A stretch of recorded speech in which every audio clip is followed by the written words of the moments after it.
शाही कोफ्ता बनाने की तरकीब।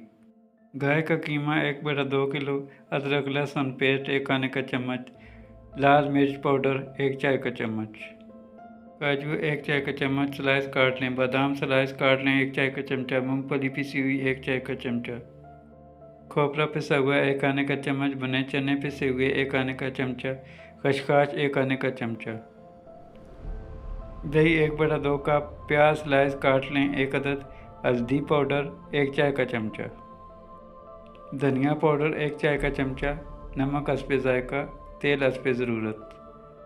सॉस पैन में तेल गरम करके प्याज डालकर फ्राई करें। नमक, अदरक लहसुन पेस्ट, लाल मिर्च पाउडर, हल्दी पाउडर और धनिया पाउडर डालकर भूनें और दही शामिल करके ग्रेवी बना लें। प्याले में कीमा, भुने चने, खसखस, खोपरा, मूंगफली, काजू, नमक और बादाम शामिल करें और मिक्स करके कोफ्ता बना लें।